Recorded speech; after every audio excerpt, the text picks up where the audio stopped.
প্রিয় দর্শক, আসসালামু আলাইকুম। কেমন আছেন সবাই? আশা করছি অনেক অনেক ভালো আছেন। বাংলা বানানের নিয়মকানুন বিষয়ক ভিডিও টিউটোরিয়ালে স্বাগত জানাচ্ছি। আমি মোহাম্মদ বাকিবিল্লাহ। বাংলা আমাদের মাতৃভাষা। এ ভাষায় আমরা সবাই কথা বলি। আমরা ইংরেজি ভাষার ব্যাপারে যতটা সচেতন, বাংলা ভাষার ব্যাপারে ততটা সচেতন নই।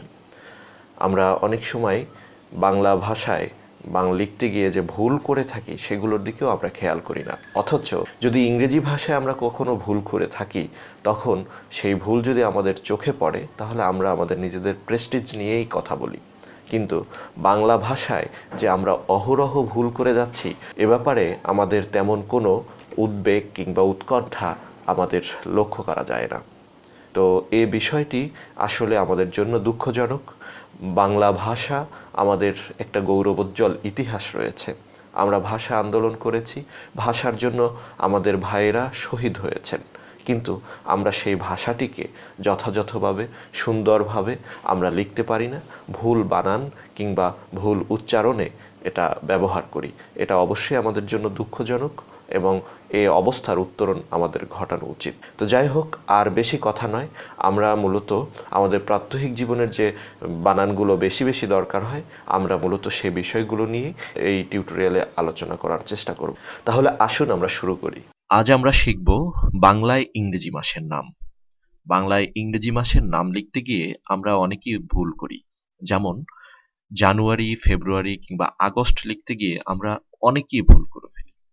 হয়তো যারা আজকে শুনছেন তারা হয়তো ভুল করেন না, কিন্তু আপনাদের পরিচিত অনেকে হয়তো ভুল করেন। তো আশা করছি এই বিষয়টি তাদেরকে ধরিয়ে দেবেন। তা আসুন বেশি কথা না বলে আমরা শুরু করি। জানুয়ারি। জানুয়ারি এটি অনেকেই লেখেন এভাবে, দীর্ঘইকার দিয়ে। কিন্তু মনে রাখবেন, জানুয়ারি কিন্তু দীর্ঘইকার দিয়ে নয়।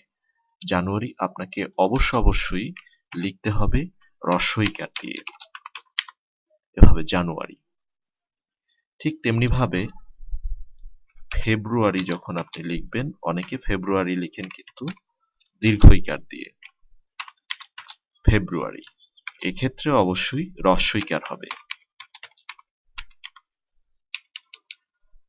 সরি, ফেব্রুয়ারি। তার পরের গুলো অবশ্য অনেকেই ঠিক লেখেন, যেমন মার্চ, এপ্রিল, মে, জুন, জুলাই। কিন্তু আগস্ট লিখতে গিয়ে অনেকে লেখেন এভাবে। তা আসলে আগস্ট কিন্তু এভাবে নয়।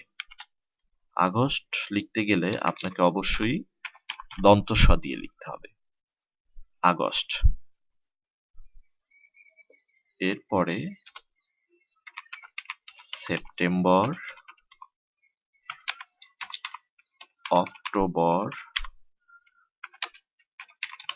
November, December. তাহলে আমরা জানলাম যে ইংরেজি ভাষার বানানে দীর্ঘইকার হবে না, এছাড়া দন্ত স ছাড়া অন্য কোনো স হবে না। কিন্তু কেন? বাংলা একাডেমির নিয়ম অনুযায়ী বিদেশি ভাষার শব্দগুলোকে অবশ্যই হ্রস্বইকার দিয়ে লিখতে হবে। বিদেশি ভাষার শব্দগুলোকে অবশ্যই হ্রস্বইকার দিয়ে লিখতে হবে। এ কারণে আমরা জানুয়ারিতে অবশ্যই হ্রস্বইকার ব্যবহার করব, ফেব্রুয়ারিতে অবশ্যই হ্রস্বইকার ব্যবহার করব। ঠিক তেমনিভাবে আরেকটি নিয়ম আছে, বিদেশি ভাষার শব্দগুলোকে অবশ্যই দন্ত স ব্যবহার করতে হবে। এখানে মূর্ধন্য ষ কোনোভাবেই ব্যবহার করা যাবে না। আর এর সূত্র ধরেই আমরা আগস্ট লিখছি দন্ত স দিয়ে। আশা করছি বিষয়টি বুঝতে পেরেছেন। আমরা এরকম ছোট ছোট ভুল নিয়েই আলোচনা করব আমাদের এই বাংলা বানানের নিয়মকানুন অনুষ্ঠানে। আপনাদের কেমন লাগছে বিষয়টি আমাদেরকে অবশ্যই জানাবেন মন্তব্যে। আর যদি ভালো লেগে থাকে অবশ্যই আমাদের চ্যানেলটি সাবস্ক্রাইব করবেন, আমাদেরকে লাইক কমেন্টস করে উৎসাহিত করবেন। আপনারা আর কি জানতে চান তাও অবশ্যই জানাবেন। সবাই ভালো থাকবেন, সুস্থ থাকবেন। আল্লাহ হাফেজ।